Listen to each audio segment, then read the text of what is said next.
everyone. Respected members of the jury, it is a great honor and privilege to sit in front of you today for my doctoral defense. Undertaking this PhD has been indeed a life-changing experience, but it would not have been possible without the help and guidance that I received from special people that I would like to acknowledge today.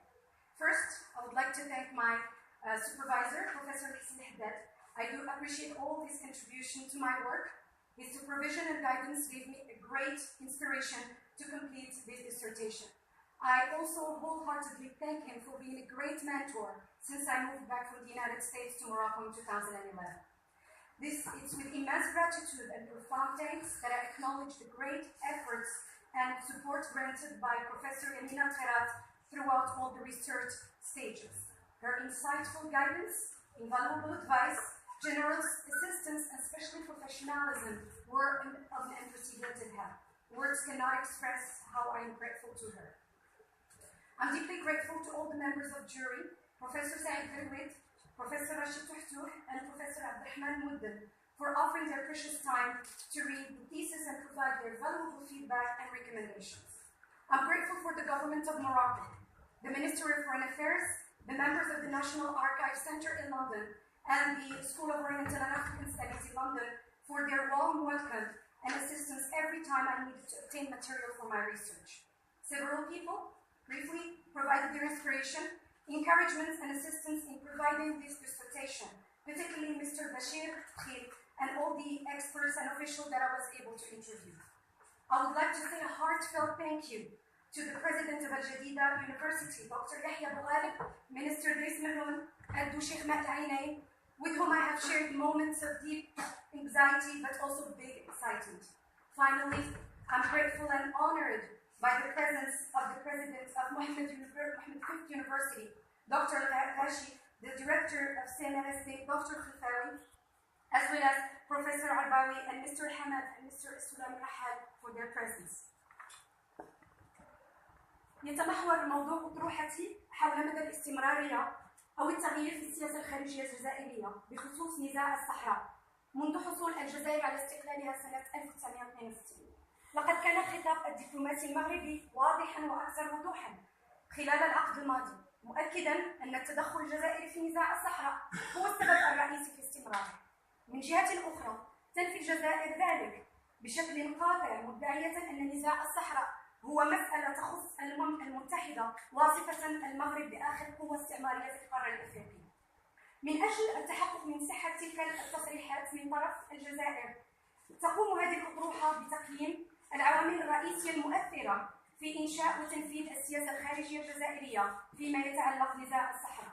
وسيكون الهدف هو التحقق من صحة الافتراضات البحثية التالية، خلافاً لحجة الجزائر بأنها لم تتورط مباشرة في نزاع الصحراء، فإنها قد لعبت دوراً بارزاً ومهيمناً في هذا الصراع.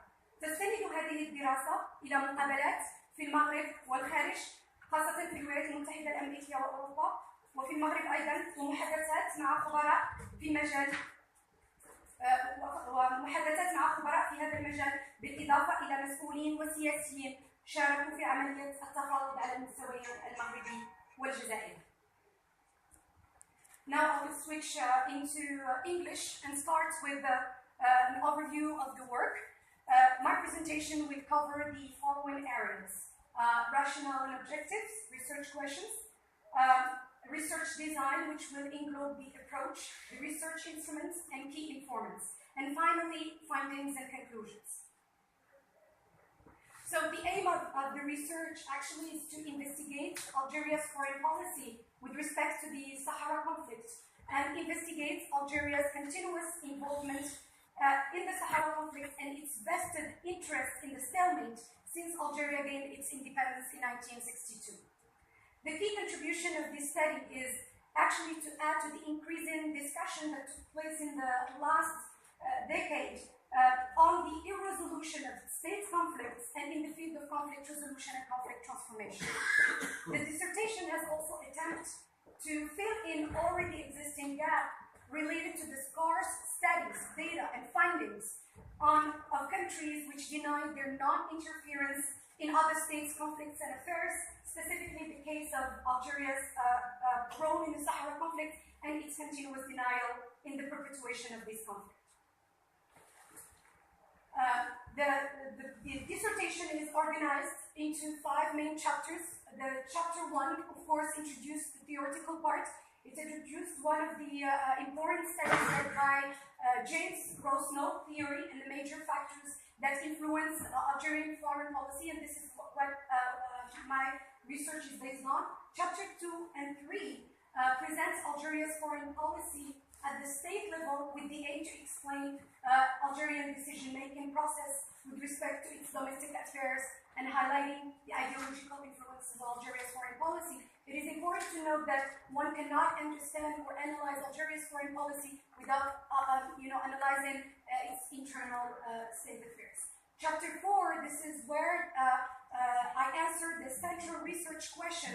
It examines Algeria's role in the Sahara conflict through its successive government over the last decades. And finally, Chapter 5 tackles or examines the UN's role in resolving the dispute and Algeria's role in every action undertaken by the United Nations in the peace process under the UN auspices. So, as I mentioned in Chapter 4, so this study opts for James Rosno's opts for well-established theoretical groundwork. It essentially opts for James Rosno's study, who identified a series of analytic level, starting with the state level, system level, shifting to the state level, and wrapping up with the role of the individual leaders in foreign policy decision-making. Rosno's analytical framework contends that actually all the factors capable of influencing a nation's foreign policy can be placed into 5 main categories. And here, I mentioned first, the societal environment. We have to understand the society in order to analyze its foreign policy. Second, the governmental structure. Third, the individual characteristics and of the policy-making elites of that country, and the role performance of the decision makers, and finally, the influence of the international system in the conflict that is taking place. Bearing in mind the case study here, the states have been employed to examine the main elements that constitute Algerian foreign policy role and stake in the Sahara conflict and seek to assess the major factors based on Rosno's theory influencing the creation and implementation of Algeria's foreign policy in respect to the Sahara conflict. So the research seeks to answer the following main question: what is Algeria's foreign policy role and stake in the Sahara conflict? Other questions stemmed actually from the main questions, which are: what roles have Algeria's decision makers played in the Sahara conflict? To what extent has Algeria's ideology, and this is something I relied on in my research, Algeria's ideology impacted the Sahara issue peace process? And finally, to what extent could Algeria be considered the main cause for the perpetuation of the Sahara conflict? To facilitate the validation of the data, this research attempts to use different research approaches, including both quantitative and qualitative research approaches. The present study builds first on the results of the existing quantitative data, studies, and literature collected both in Morocco and overseas, and on Algeria's foreign policy in the Sahara conflict. First, the examination of the results of these studies were presented. Second, further investigations was implemented through the qualitative method, through the interviews that I conducted. Actually, first, it is important to note that the qualitative method was relied upon in this research because it helped me to understand the stakeholders' meanings and behaviors concerning the role of Algeria in the Sahara conflict, and to investigate the stakeholders' perception on the intervention and implementation processes. The types of interviews I conducted are semi-instructed interviews. The interviews were used for 2 main objectives. First, in the qualitative parts. First, to obtain a deep insight into the impacts of the intervention of Algerian officials in dealing with the Sahara conflict.